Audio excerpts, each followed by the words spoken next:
The woman who laughs at alien theories, Dr. Sabine Hosenfelder, just said we need to seriously consider that the interstellar object racing through our solar system right now might be alien technology.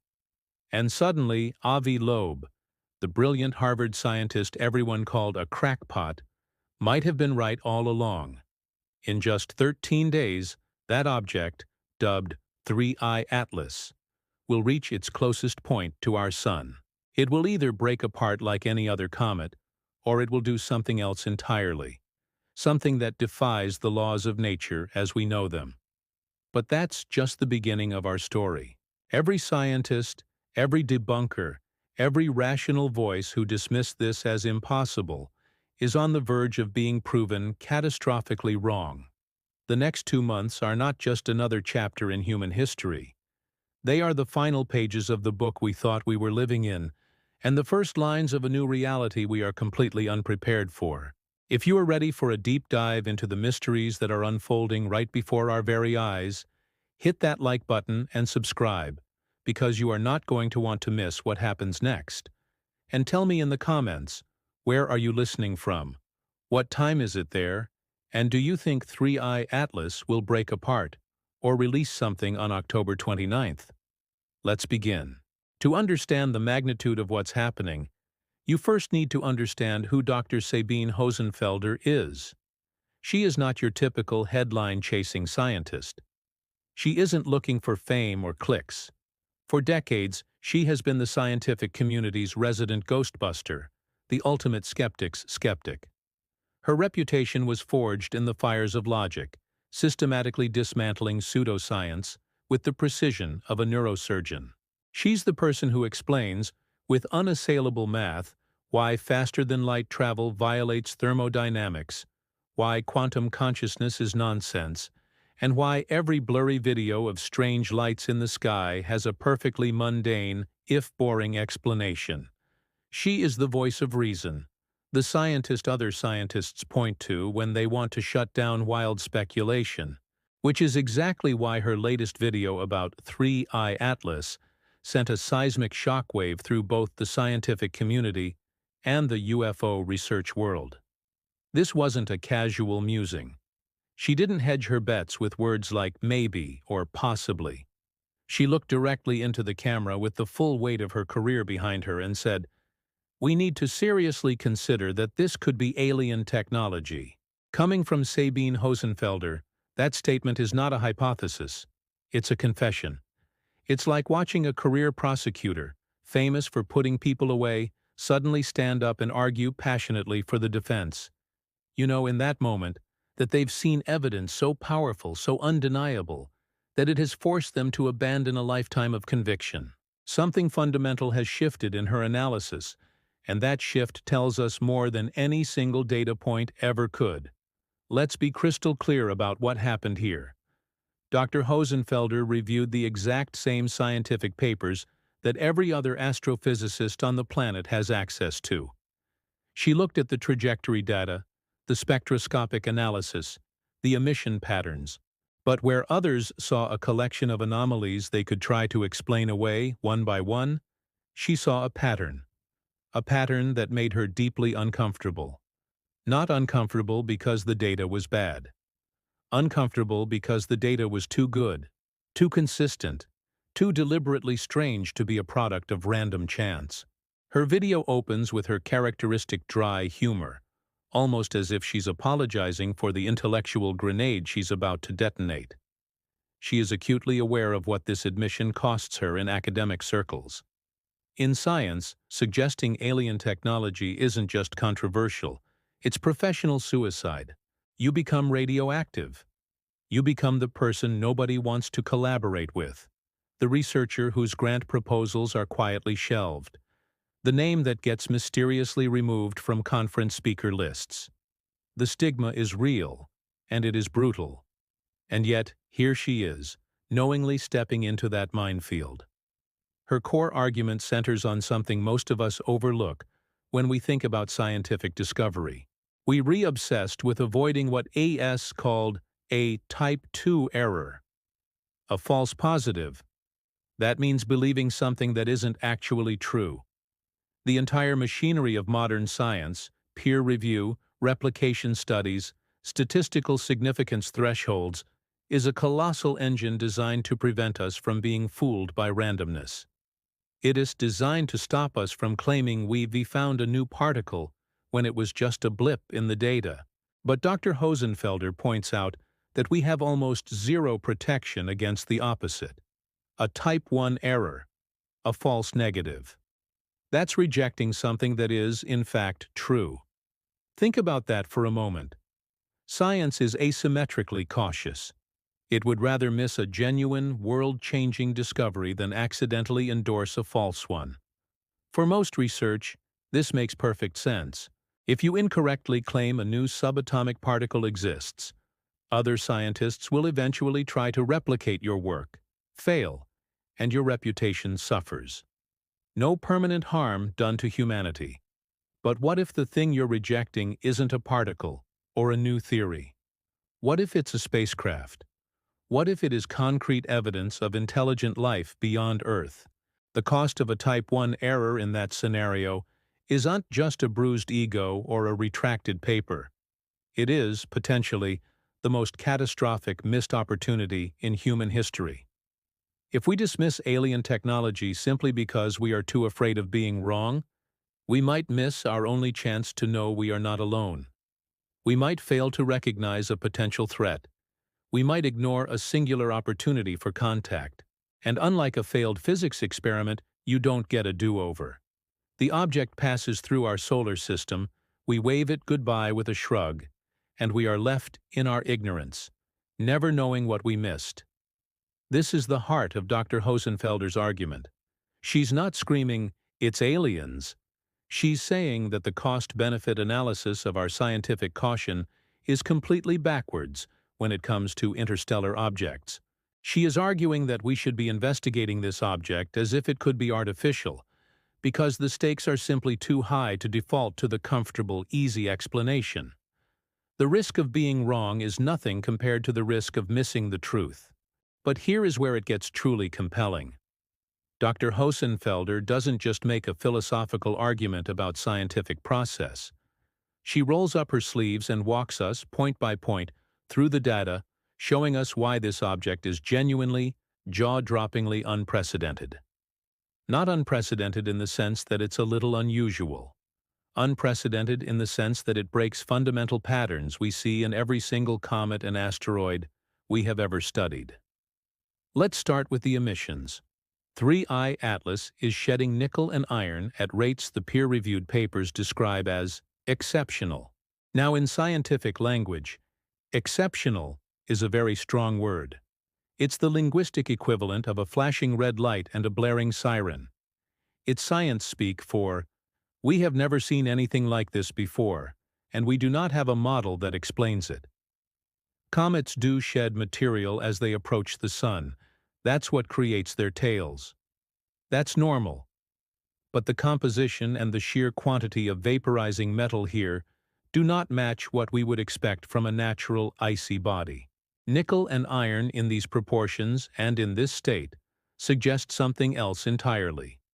Something that has been processed. Something that has been refined. Then there is the carbon dioxide to water ratio. This is a big one. Every comet we have ever studied has a predictable relationship between these two substances. Water ice is the dominant ingredient, with carbon dioxide mixed in at relatively low concentrations. It's like a cosmic snow cone with a bit of dry ice mixed in. 3I Atlas completely flips that script. It is pumping out carbon dioxide at 8 times the rate of water. That isn't just unusual, it's backwards. Some researchers have noted very carefully and very quietly in their papers that this ratio could fit what you would expect from the exhaust of a propulsion system venting hot gas as it maneuvers. Dr. Hosenfelder doesn't claim that is what's happening, but she points out that when you see an emission ratio that looks like exhaust, acts like exhaust, and appears in an object moving on an unusual trajectory, maybe you should consider the possibility that it is exhaust. The light polarization data adds another layer of profound strangeness. When sunlight reflects off an object, it creates a polarization pattern that tells us about the object's surface. Think of it like a secret code embedded in the light that reveals the texture and composition of the surface it bounced off of. Asteroids have a signature. Comets have a signature. We've observed thousands of them, and we know what they look like.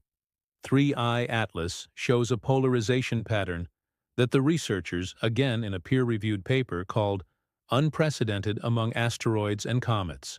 Not unusual, not rare. Unprecedented. What does that mean in practical terms? It means the surface of this object is reflecting light in a way that does not match any natural object we have ever seen.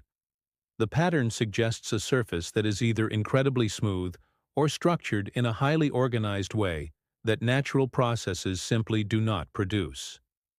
Think about the difference between a river rock, worn smooth by eons of random erosion, and a polished ball bearing, machined to precise tolerances. Both are smooth, but they reflect light differently because one is the product of chaos and the other is the product of deliberate engineering. And then there's the tail. This might be the most visually striking, head-scratching anomaly of all.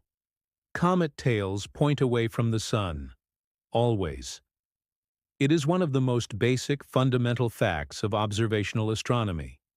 The solar wind, a stream of charged particles from the sun, pushes the gas and dust away from the comet's nucleus, creating that beautiful, characteristic tail that always points in the opposite direction of our star.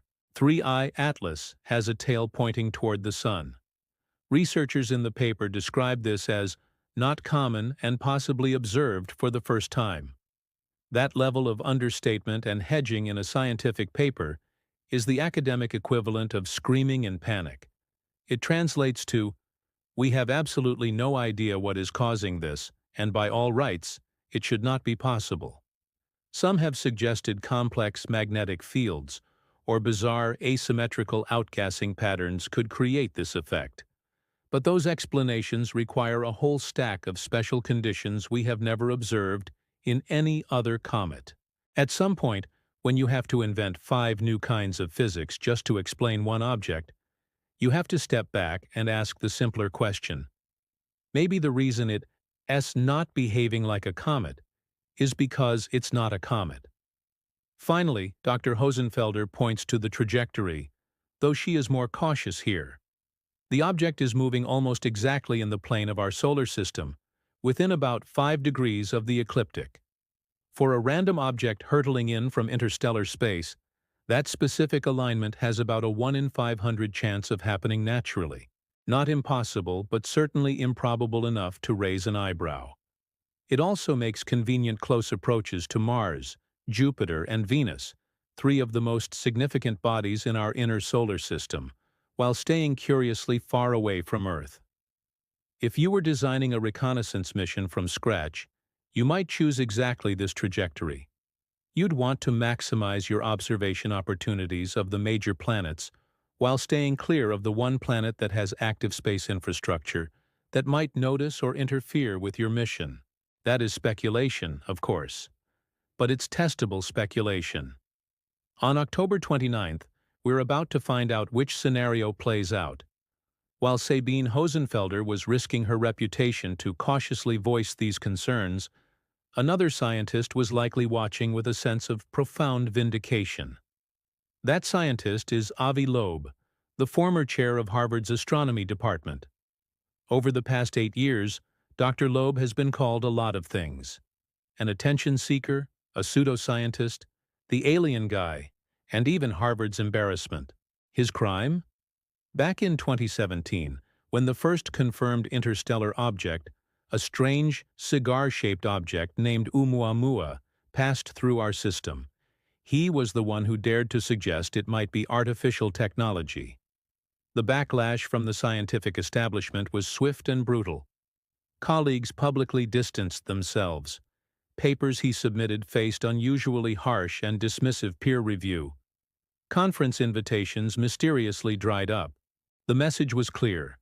Speculating about alien spacecraft was not acceptable, even from a tenured professor at one of the world's most prestigious universities. Now, with 3i Atlas, displaying behaviors that make Oumuamua look ordinary by comparison, that same scientific establishment is starting to use language that sounds suspiciously similar to what Dr. Loeb was saying all along. Words like unprecedented, exceptional, and difficult to explain with conventional models. They're not calling it alien technology yet, but they are rapidly running out of conventional explanations, and you can be sure Avi Loeb is not being quiet about it. His response to the new data has been characteristically bold. He didn't just speculate. He published a paper asking the question directly. Is the interstellar object 3i Atlas alien technology? Not, could it be? Is it? That framing alone is a direct challenge to the scientific status quo. You are not supposed to ask that question in a formal paper unless you already have definitive proof. But Loeb's entire argument is that this is exactly backwards.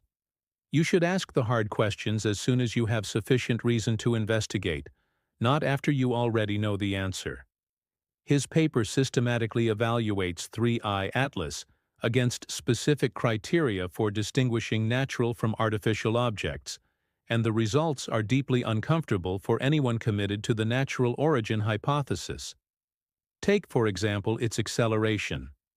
Natural objects in space follow predictable paths dictated by gravity, but 3i Atlas isn't sticking to the path. It's showing small but measurable deviations, what's known as non-gravitational acceleration. Now comets can do this too. As ice vaporizes and jets of gas shoot off the surface, it creates a tiny amount of thrust that pushes the comet slightly off course. We've seen this many times. But the acceleration of 3i Atlas doesn't match its outgassing pattern. The thrust appears more consistent, more directional than you'd expect from random, chaotic jets of vaporizing ice. It's exactly what you would expect from a spacecraft making small, deliberate trajectory adjustments to maintain a specific course. Then there is the question Dr. Loeb keeps asking that nobody seems to want to answer. If this is just a random, unusual comet, why is it timing its closest approach to the Sun, the moment of its greatest activity, to perfectly coincide with the moment when Earth is on the complete opposite side of our star? On October 29th, when this object is at its brightest and most active, our best ground-based telescopes will be completely blinded by the Sun. We'll have to rely on a few spacecraft that happen to be in the right place. Loeb suggests this might not be a coincidence. It could be an intentional, tactical maneuver. If you wanted to conduct operations near the Sun while minimizing observation from the one planet with advanced tracking capabilities, this is exactly how you would time your approach. This leads to his most controversial claim, which borrows from the dark forest hypothesis. This idea from science fiction but based on real game theory suggests that the universe is full of intelligent civilizations, but they all stay silent and hidden. Why? Because broadcasting your presence is an existential risk. Any civilization advanced enough to hear your signal is also advanced enough to be a potential threat. So everyone stays quiet, hiding in the dark forest of space, listening but never speaking. Loeb suggests that if 3i Atlas is artificial, it might be a probe operating under these protocols. Observe, but don't interact. Gather data, but don't reveal your nature. It's a reconnaissance mission designed to go unnoticed.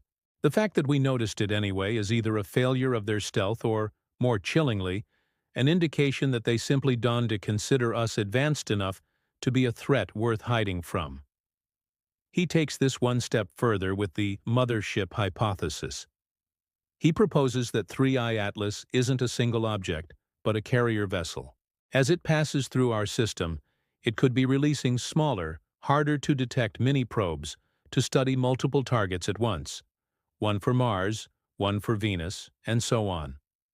This is exactly how we would design an interstellar mission if we had the technology. It's more efficient and robust. His Galileo project, a network of observatories designed to track anomalous objects, will be on high alert during and after the perihelion, watching for any such mini-probes that might enter Earth's atmosphere. If there is a connection between this interstellar visitor and the UAPs our military pilots keep reporting, Loeb believes this is when we will see it.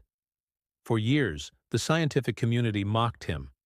Now, they are quietly admitting they don't have good natural explanations for what they are seeing. Dr. Loeb may have been ostracized for it, but he forced a conversation that science was too afraid to have. And now, the universe itself seems to be proving him right. While all eyes are fixed on the cosmic drama unfolding millions of miles away, something equally impossible, something that could rewrite the entire history of life on Earth, is sitting in a laboratory in Colombia. It's a mystery that fell from the sky, and it has only gotten stranger with every single test. On March 2, 2025, over the rural town of Buga, witnesses described a metallic sphere zigzagging through the evening sky, moving in ways that no known aircraft or meteor can move.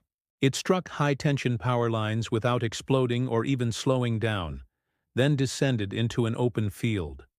A local couple recovered it. What they found was a seamless metallic sphere, roughly the size of a basketball. It was cold to the touch, despite its fiery descent, and covered in intricate symbols that matched no known language. But here is the first impossible detail. The couple reported that the grass and soil around the landing site died instantly. Not burned, not scorched, just dead. 7 months later, nothing will grow in that 3-meter radius. Soil tests show no radiation, no toxins, no heavy metals. The vegetation is simply gone, and it is not coming back. An object that kills organic matter through a mechanism we cannot even detect should have been a global headline. But the story was largely ignored. Then came the carbon dating results. In September, it was announced that the University of Georgia's esteemed Center for Applied Isotope Studies had analyzed organic material extracted from inside the sphere.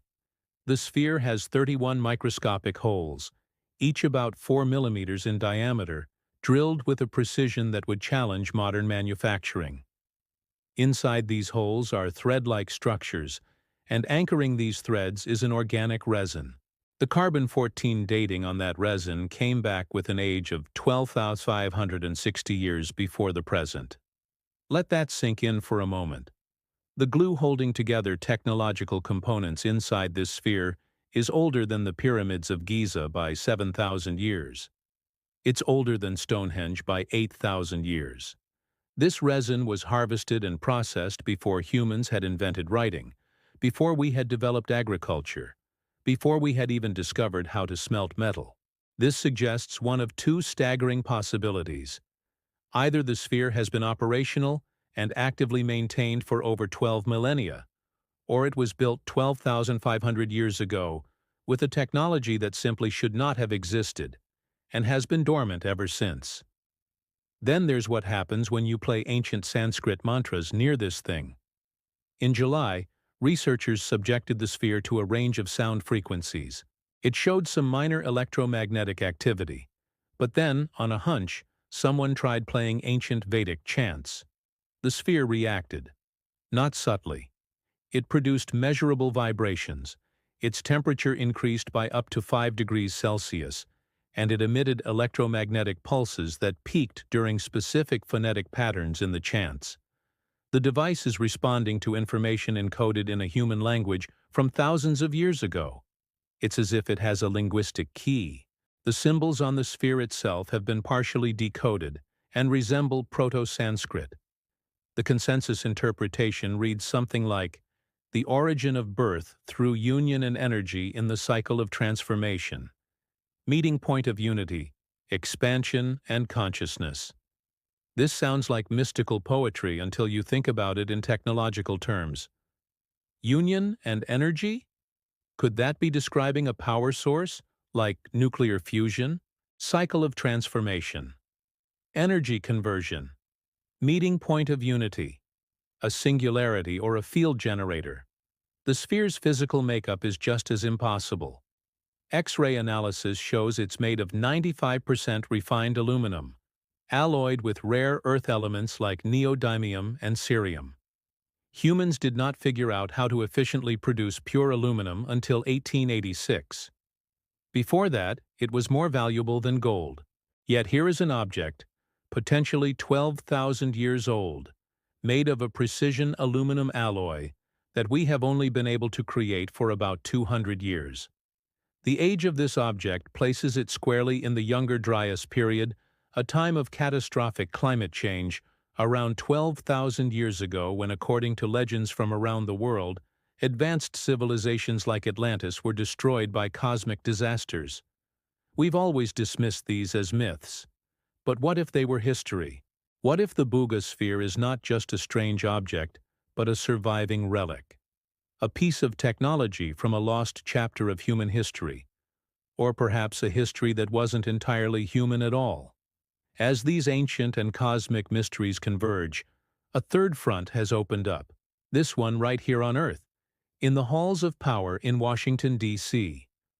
For decades, the subject of UFOs, now officially rebranded as Unidentified Anomalous Phenomena or UAPs, has been met with a wall of denial and ridicule.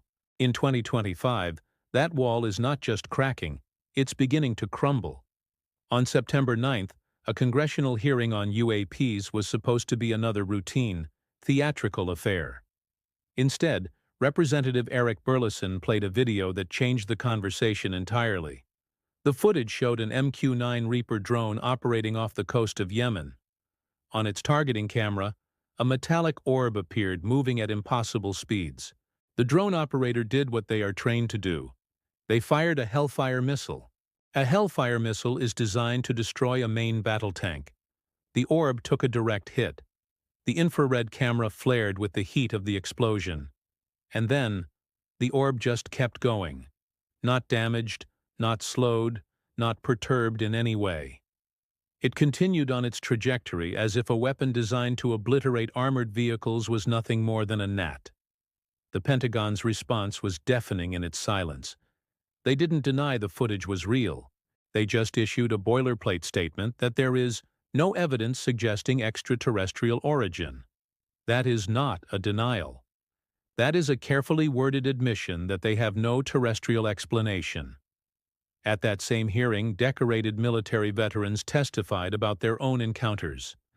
An Air Force veteran described objects hovering for nights on end at low altitude over Langley Air Force Base, one of the most secure military installations in the country. He reported it through official channels and was told his claims were being dismissed. Not investigated. Dismissed. This pattern repeated with witness after witness. Credible observers see impossible things. They follow protocol and report it. And the reports vanish into a bureaucratic black hole, with the witnesses often told to stay quiet or risk their careers. The hearing revealed something even more disturbing. The Pentagon is actively blocking Congress from accessing UAP information it has the legal authority to receive. The very people tasked with oversight are being denied the information they need to oversee. This suggests that the cover-up isn't just about protecting classified American drone programs. It's about hiding something else, something so significant that an entire branch of government is willing to obstruct another to keep it secret. This is where Colonel Carl Nell, a career Army intelligence officer and a Pentagon UAP advisor, enters the picture. He recently presented a stunning 5-phase disclosure roadmap, not as a UFO enthusiast, but as an operational planner. Phase 1. Prove UAPs exist. He says that was completed in 2024. Phase 2. Establish that some UAPs demonstrate technology beyond our capabilities. He says we are in this phase now. The Hellfire video is Exhibit A. Phase 3. Determine that at least some UAPs represent non-human intelligence. This is the big one, and he argues we are much closer to this than anyone realizes. Phases 4 and 5. Establish communication protocols and eventually engage with that intelligence, which he places sometime after 2034. When a career intelligence officer who has been in the classified briefings presents a timeline for engaging with non-human intelligence, it's not speculation. It is operational planning based on assessments the public is not allowed to see. The pressure is building. Whistleblowers are coming forward. International allies are releasing their own files. The old system of denial and ridicule is no longer working. We are watching disclosure happen, not in a single dramatic announcement, but in a slow, messy, and undeniable cascade of revelations.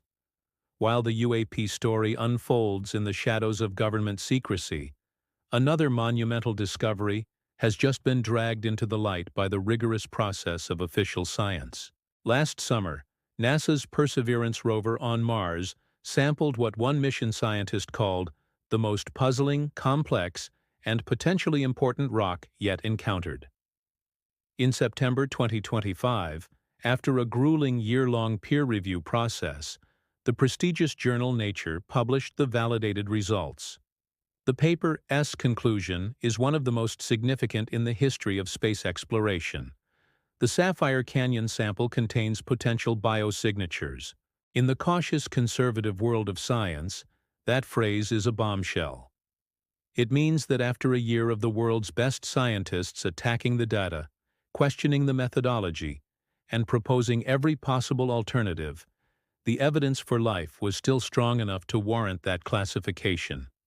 The rock comes from Jezero Crater, a location we know was once a calm, persistent lake, the exact kind of environment where microbial life thrived on ancient Earth. The rock itself shows strange, circular patterns nicknamed leopard spots, which on our planet are often created by the chemical byproducts of microbial colonies. The spots contain a specific combination of iron phosphate and iron sulfide minerals, which on Earth are telltale waste products of certain types of bacteria. But here is the clincher: Perseverance's instruments also detected complex organic molecules, the carbon-based building blocks of life, intertwined with these mineral patterns. Now, finding organic molecules alone doesn't prove life, but finding them arranged in specific patterns alongside the mineral waste products of life in a location that was once a habitable lake is like walking into a kitchen, and not just finding flour, but finding flour, sugar, and eggs mixed together in a bowl next to a cake-shaped pan. At a certain point, coincidence becomes an insufficient explanation. The implications are almost too profound to grasp.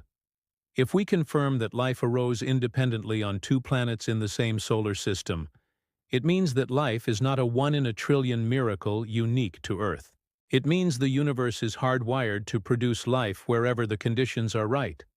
It transforms life from a fluke into a cosmic imperative. The discovery would mean that we are almost certainly not alone. The universe is likely teeming with life, from the microbial to, perhaps, the technological. And here is the agonizing irony. The very rock sample that could answer this ultimate question is sitting in a sealed titanium tube on the surface of Mars. The Mars Sample Return Mission, the ambitious plan to bring these samples back to Earth for definitive analysis, is bogged down in budget cuts and political squabbling.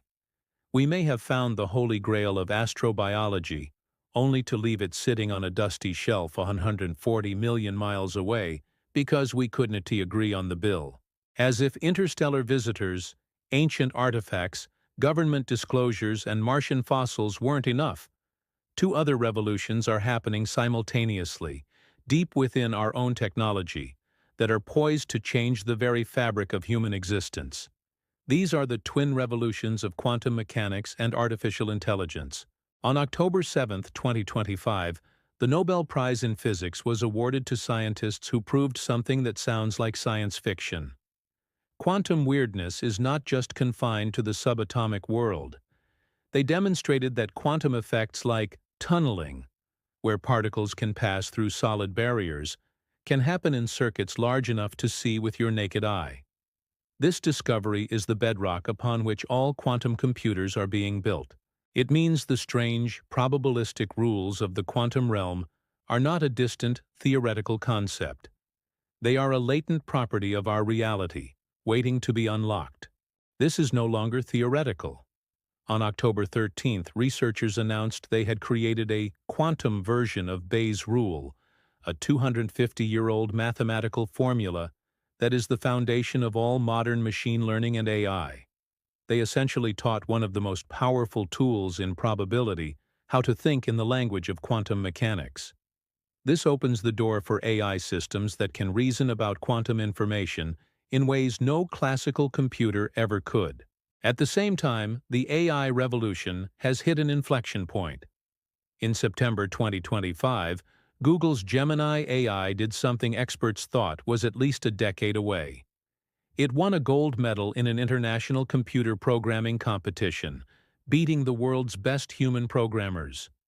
It even solved a challenge that stumped every single human participant by demonstrating what can only be described as original, creative thought.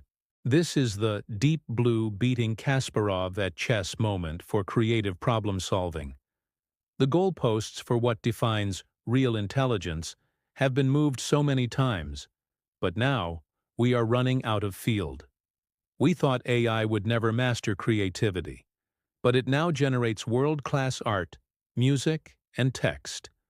We thought it would struggle with abstract reasoning, but it now solves competition-level math problems. The timeline for artificial general intelligence, or AGI, an AI that can perform any intellectual task a human can, has suddenly compressed from a far-off fantasy to a near-term reality. Experts at major institutions are now publishing timelines that cluster around just 5 to 10 years. Elon Musk's XAI just raised $10 billion to pursue it. Chinese firms are training competitive models at a fraction of the cost. We are living in the early stages of the intelligence transition, the moment when biological minds are no longer the sole cognitive force shaping civilization. When an intelligence that can learn anything, solve anything, and do it millions of times faster than us comes online, the world doesn't just change. It is reborn into something we cannot yet predict. We are building minds we do not fully understand, and we are about to coexist with them. Amidst all these profound, paradigm-shifting events, it's easy to forget that the universe poses threats that are not intelligent, not mysterious, but simply big, dumb, and fast. On October 1, 2025, an asteroid designated 2025 TF flew past Earth at a distance of just 265 miles above Antarctica. That is closer than the International Space Station. It threaded the needle between our planet and our satellite infrastructure. Here's the terrifying part. We didn't detect it until a few hours after it had already passed us. Let that sink in. An object the size of a small car, moving at tens of thousands of miles per hour, came within a hair's breadth of our planet, and we were completely blind to it. If it had been on a collision course with a populated area, the first sign of trouble would have been the fireball.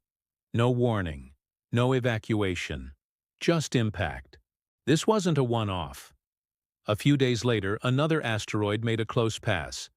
And just today, October 15th, an asteroid roughly the size of the Chelyabinsk meteor that injured 1,500 people in Russia in 2013 will pass by at about a quarter of the distance to the Moon. We only spotted that one 2 days ago. The hard truth is that our planetary defense systems are a sieve. We're good at spotting the giant, planet-killer asteroids years in advance. But the smaller city-killer or region-killer objects, we have found only a tiny fraction of them. We are especially blind to objects that approach us from the direction of the Sun, which is exactly where the Chelyabinsk meteor came from. We are playing a game of cosmic roulette, hoping our number doesn't come up, with a system that can't even see all the chambers in the cylinder. This serves as a humbling, grounding reminder. While we are looking to the stars for signs of intelligence, for answers to the great existential questions, we are simultaneously at the mercy of brute cosmic mechanics.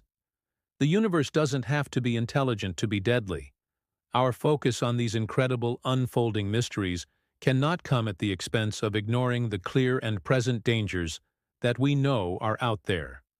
Our survival depends on managing both the known threats and the profound unknown possibilities. So, here we are, standing at a threshold unlike any other in human history. We have an interstellar object about to have its moment of truth at perihelion. We have a 12,000-year-old artifact that defies our understanding of history. We have governments on the verge of admitting they are not in control of our own airspace. We have the confirmed possibility of ancient life on Mars. And we have the twin technological tsunamis of quantum computing and artificial intelligence about to crest and break upon our civilization. Any one of these events would define a generation. To have them all happening at once is a clear sign that we are living through a fundamental phase transition in the human story. The next 60 days are not just interesting, they are pivotal. The data that will come in will not be ambiguous. 3I Atlas will either fragment or it won't. The UAP documents will either be released or their continued suppression will become an even bigger story. The answers are coming, and they might be more surprising than anything we've dared to predict. So, what is the lesson in all of this? What can we take from this dizzying convergence of mysteries and apply to our own lives? I believe the lesson is about our relationship with the unknown.